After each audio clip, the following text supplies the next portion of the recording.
সুপ্রিয় দর্শক, আসসালামু আলাইকুম। গাভীর খামারিদের সফলতার গল্প নিয়ে আমাদের আজকের এই প্রতিবেদনে সাফল্য কথা চ্যানেলের পক্ষ থেকে আপনাদেরকে স্বাগত। দর্শক, আজকে আমরা এসেছি রংপুর সিটি কর্পোরেশনের পূর্ব খাসবাগ গ্রামে।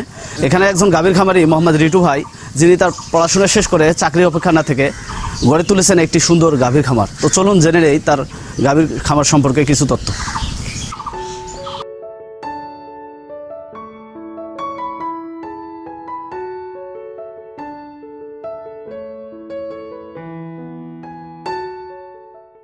ভাই আসসালামু আলাইকুম। ওয়ালাইকুম আসসালাম। কেমন আছেন? আলহামদুলিল্লাহ। ভাই, আমরা আজকে আপনার খামারটা দেখতে আসছি, তো দেখলাম অনেক সুন্দর একটি খামার গড়ে তুলছেন আপনি।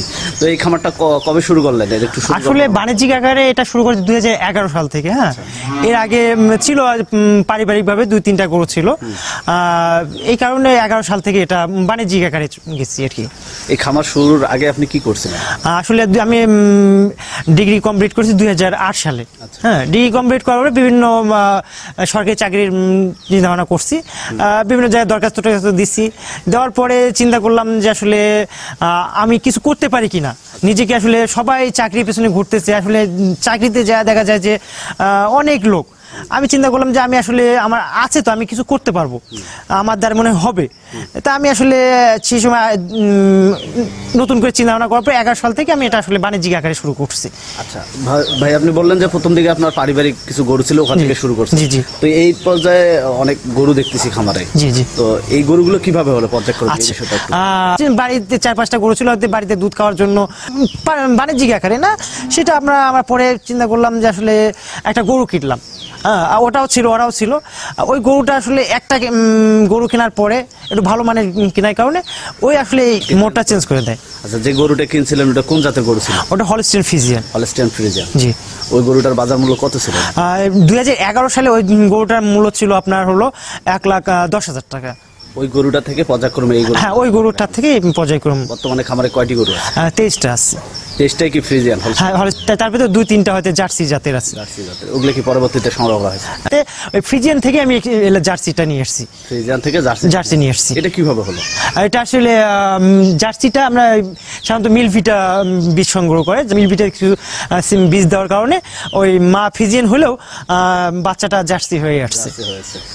এখন মিক্সড হয়ে গেছে, আপনার ফ্রিজিয়ান এবং জার্সি মিক্স হয়ে গেছে। একটা যেমন এবার বাচ্চা হয়েছে একটা ফ্রিজিয়ান এবং জার্সি, আপনার প্রথমবার। হ্যাঁ, এখনো দাঁত হয় নাই, 18 লিটার দুধ পাচ্ছি। আশা করতেছি আগামী বছর 20-22 এরকম থাকবে। আর এই জাতেগুলো 20-22 এর গরু জাতেগুলো রোগ বাড়ায় অনেক কম হয়। ভাই, এই খামারকে পরিচর্যা কে করতেছে? আসলে যদি আপনার বাণিজ্যিক আকারে করতে যাই, লোক নিয়ে করতে গেলে, আমি যদি একটা লোক নেই তাহলে তাকে বেতন দিতে হবে মিনিমাম 15,000 টাকা। হ্যাঁ, তাতে দেখা যায় যে আমার কিছুই হয়তো সেই দুধ খামারে আসলে সেরকম একটা লাভবান নাই। আমি চাকরি করতে গেলে দেখা গেল যে আমি 30,000 বা 40,000, 20,000, 30,000 টাকা বেতন পাইতাম। ওই জন্য আমি নিজেই শ্রম দিই। আপনি নিজেই? হ্যাঁ, নিজেই শ্রম দিচ্ছি। সব কাজগুলো আপনি নিজেই করি আর কি। হয়তো একজন লোক আছে, ও শুধু গাই থেকে দিয়ে যায়। হ্যাঁ, কারণ এটা আপনারা জানেন সকাল 7টা বা 8টার ভিতর কাজ ধরতে হয় এবং নির্দিষ্ট সময়ে খাওয়া দাওয়া দিতে হয়। নির্দিষ্ট একা লোক একটা কুলাই পাওয়া যায়। শুধু ওই গাইড থাকার জন্য আমি একটা লোক নিছি, আর সমস্ত পরিচর্যা, খাওয়া দাওয়া, দেখশন এবং ছোটখাটো চিকিৎসাটাও আমি নিজেই করে থাকি। আচ্ছা, আপনি খাবারের কথা বললেন, গরুগুলোকে কি কি খাবার দিতে হয়? আচ্ছা, এটা আসলে গরুগুলোকে সাধারণত রেডি ফিড, গমের ভুসি বা ঘাস, পল এইসব খাওয়া দিতে হয়। কখন কখন খাবার দিচ্ছেন? আসলে খাবারটা হলো, যেহেতু এরা জাবর কাটা প্রাণী, সকাল 11টার ভিতর সমস্ত খাওয়া দাওয়া কমপ্লিট করে দিতে হয়। তার এরা অন্তত 6-7 ঘন্টা রেস্ট নেবে, আবার বিকালবেলা খাওয়া। জি জি, দিনে 2বার। আচ্ছা, এই খাবারগুলো কি গরুকে আলাদা করে দেওয়া যায় কি? কম বয়স অনুযায়ী খাবার দিচ্ছেন না ঢালাও ভাবে খাবার? না, আসলে আপনার ছোট গরুতে যেহেতু লিভার খাবারও কম লাগে, বড় গরুর খাবার বেশি লাগে, একটা পার্থক্য তো থাকবে। আবার যে গরুটা দুধ বেশি দিচ্ছে তার খাবারটাও আলাদা। হ্যাঁ, আবার যে গরু দুধ কম দিচ্ছে তার খাবার আবার প্রেগনেন্ট যারা গর্ভবতী তাদের খাবারটা আলাদা এক ধরনের। আচ্ছা, আপনি এই বিষয়টা একটু বললেন যে প্রেগনেন্সি গরুকে এক ধরনের খাবার, যেটা দুধ দিচ্ছে এটাকে এক ধরনের খাবার দিতে হচ্ছে। আচ্ছা, এখন যে গরুটা দুধ দিচ্ছে আপনার, যে গাভীগুলো দুধ দিচ্ছে ওগুলোকে কত কেজি খাবার দিতে হবে? আসলে আপনার দুধের উপরে বেসিস করতেছি। যে 22 লিটার দুধ দিচ্ছে তার জন্য হয়তো 12 কেজি খাবার, আবার যে হয়তো 15 কেজি দুধ দিচ্ছে তার জন্য 8 কেজি খাবার, এই ধরনের একটা রেশিও আছে আর কি। এইভাবে দিচ্ছেন। এবং প্রেগন্যান্সি গরুটার আলাদা খাবার দিচ্ছে, ওর স্বাস্থ্যের যেন ঠিক থাকে, ওর বাচ্চাটা যেন ঠিক থাকে, ওর জন্য আলাদা যত্ন নিতে হয়। এগুলোকে দানাদার খাবারের পাশাপাশি আর অন্য কি খাবার দেওয়া? ঘাস আছে, ঘাস দিতে হয়, পল দিতে হয়। ঘাস এবং পল দিতে। জি জি। আচ্ছা, আপনি দুধের কথা বলছিলেন, তো এই খামার থেকে প্রতিদিন কত লিটার দুধ হচ্ছে? আমার আপাতত 11টা শিখতেছি, এভারেজ 2 বেলা মিলে 150 লিটার দুধ আসছে আর কি। জি জি। এই দুধগুলোকে কোথায় বাজার যাচ্ছে? আর চেষ্টা করি যে বিকালবেলা দুধটা কোম্পানিতে দেওয়ার জন্য, আর সকালবেলা দুধটা চেষ্টা করি আসলে বাইরে দেওয়ার জন্য। তাতে দেখা যায় যে বাইরের যে দামটা একটু ভালো পাওয়া যায়, যে ছানা কোম্পানি বা বাইরে একটা লোকাল মার্কেটে দেওয়ার চেষ্টা করি আর কি। প্রতি লিটার দুধ কত টাকা বিক্রি করতে? আসলে প্রতি লিটার রংপুরের মার্কেটে আসলে গ্রাম পর্যায়ে 40-42 টাকা 45 টাকার ভিতর বিক্রি হয়ে থাকে, কিন্তু আপনার শহরে হয়তো একটু দাম, অনেকে যারা শহরে খোলা তারা হয়তো একটু দাম বেশি পায়। কত টাকা লিটারে? আমি 40-42 টাকার ভিতর বিক্রি করতে পারি আর কি। আপনি 40-42 টাকা লিটারে দুধ বিক্রি করতেছেন, তো খাবারগুলো যে দিচ্ছেন, জি জি, এই খাবার অনুযায়ী খাবার বাবদে আপনার কত টাকা চলে যাচ্ছে গরুগুলো? আসলে আমি দেখা যায় যে প্রতি মাসে 1,80,000 টাকা দুধ বিক্রি করি। হ্যাঁ, তাতে দেখা যায় যে মনে করেন আপনার 1,40,000 টাকা খাচ্ছে আর কি। 1,40,000 টাকা খাবার দিচ্ছেন? জি জি জি। প্রতিদিন কত টাকার খাবার যাচ্ছে?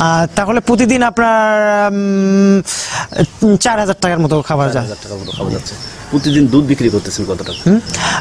ধরেন 6,000 টাকা। 6,000 টাকা। প্রতিদিন 2,000 টাকা আপনার লাভ। অন্য খরচ আছে, আবার দেখা গেল যে এটা ওটা আপনার খাবার যেহেতু বললেন, আবার দেখা যায় একটু পল খের, এটা অন্য মিললে। আচ্ছা ভাই, আপনি ওষুধপাতি আছে। 7-8 বছর থেকে গরু পালনের সাথে জড়িত, তো এই খামার করতে গিয়ে আপনি রোগ ব্যাধি কি কোন রোগগুলো? আসলে সবচেয়ে বড় রোগ হলো ম্যাস্টাইটিসটা।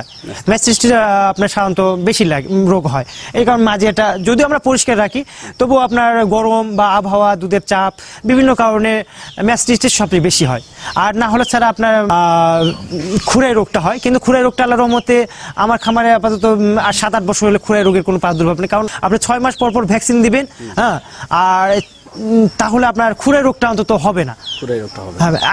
আর ভালো কোম্পানির ভ্যাকসিনটাই ব্যবহার করতে হবে। দেখা গেল যে ভ্যাকসিনের অনেক ব্যাপার আছে, যে ভ্যাকসিনটা কিভাবে ঢাকা থেকে আসলো, কিভাবে সংরক্ষণ করা হলো, এই তাপ নিয়ন্ত্রণ করা হলো কিনা, এই জিনিসগুলো মাথায় অনেক রাখতে হবে। যদিও আমরা অতদূর যাই না, আমরা হয়তো ভালো কোম্পানি, বিশ্বস্ত কোম্পানির থেকে ভ্যাকসিনগুলো ব্যবহার করা অনেক ভালো। আচ্ছা, আপনি ম্যাস্টাইটিস রোগটার কথা বললেন, জি জি, এটা পরিষ্কার পরিচ্ছন্নতার বিষয় একটা বললেন। জি জি। এর আর কোন কোন বিষয়গুলোর কারণে এই রোগটা আসে খামারে? আসলে এটা আবহাওয়াগত, যে প্রচন্ড গরম, যে আপনার সময় মতো গায়ে সেকলেন না, সময় মতো আপনার দুধটা দহন করলেন না, এই কারণে আপনার এই রোগটা হতে পারে। যে ওর একটা চাপ হলো, হ্যাঁ, চাপ হওয়ার কারণে ও শুয়ে পড়লো, শুয়ে পড়ার পরে ওই দুধটা পড়তেছে, ওইখান থেকে আপনার পরিষ্কার থাকলো, কিন্তু দুধটা মুখে একটা ইয়ে থাকে, ওটা খোলা থাকে, জীবাণুটা ঢুকে যায়, ওলানটা ফুলে যায়।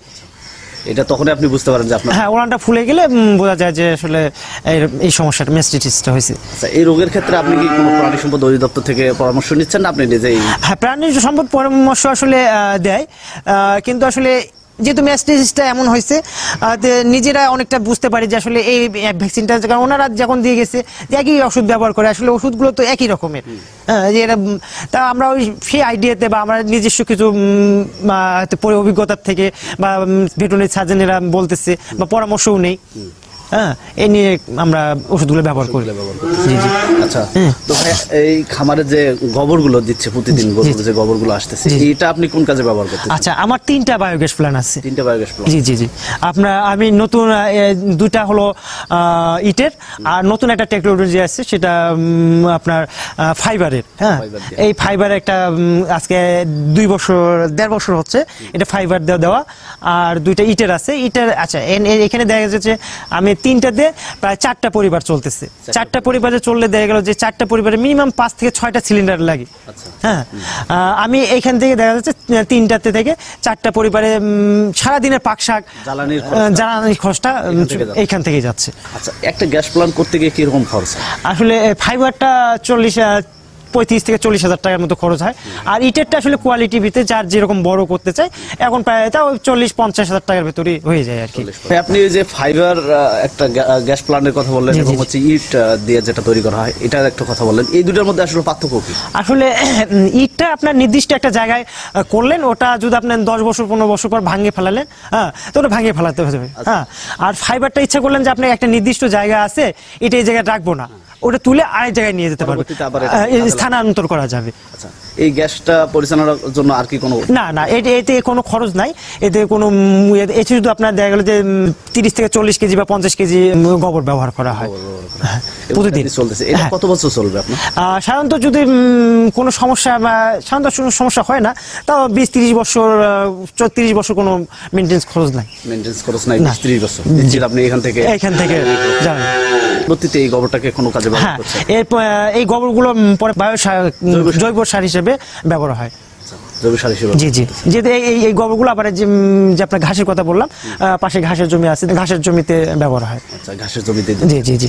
তো এই খামার আপনি 7 বছর থেকে দেখাশোনা করতেছেন, তবে আপনার কাছে একটা কোশ্চেন হলো, যারা আপনার মতো উদ্যোগ নিয়ে নতুন কোনো এরকম খামার গড়ে তুলতে চাবে তাদের উদ্দেশ্যে আপনি কি বলবেন? আসলে নতুন করে খামার যারা করতে চাবে, অনেকে মনে করে স্বপ্ন আছে যে আমার একটা খামার করব, আমি ইয়ে করব, যারা সুশিক্ষিত বেকার ছেলে অনেক আছে, কিন্তু প্রথমে অবশ্যই দেখা যায় যে 2-3টা গরু দিয়ে নিয়ে শুরু করার পরে তারা প্রথমে 1 বছরের ভিতর বা 2 বছরের ভিতর লাভ চায়, যে আমি করলাম যে একটা গরু কিনলাম, 5 লাখ টাকা পুঁজি খাটাইলাম, আমি প্রতি মাসে 10,000-15,000 টাকা কামাই করব, ইনকাম করব।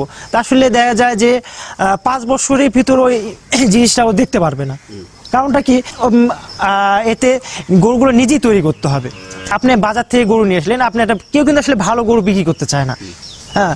এখন দেখা গেল যে আপনি নিজে ব্রিড, নিজে বাচ্চা নিজে ইয়ে করলেন, ওই বাচ্চা গরুগুলো যে 2-3টা গরু আছে এখান থেকেই বাচ্চা তৈরি করে আস্তে আস্তে বড় করতে হবে, নিজেই ব্রিডিংটা নিজেই করাইতে হবে, হ্যাঁ, নিজেই ভালো মানের জাতটা নিয়ে আসতে হবে। এবং বাজার থেকে যে গরুগুলো কিনতেছে সেক্ষেত্রে মানে ধোঁকার সম্মুখীন হন, হ্যাঁ, দালাল আছে, এটা চক্র আছে, যেগুলো যে আপনার প্রতারণার শিকার বেশি হন, এই কারণে লস হবে আর কি। একটা নতুন উদ্যোক্তা কোন জাতের গরুটা কিনবে আর কি আসলে খামার তৈরি করার জন্য? আসলে হলস্টিন আমাদের দেশে সাধারণত হলস্টিন ফ্রিজিয়ানি ভালো, এখন নতুন আপনার জার্সিও ভালো রেজাল্ট দেয়, এছাড়া হলস্টিন ফ্রিজিয়ানি ভালো আর কি।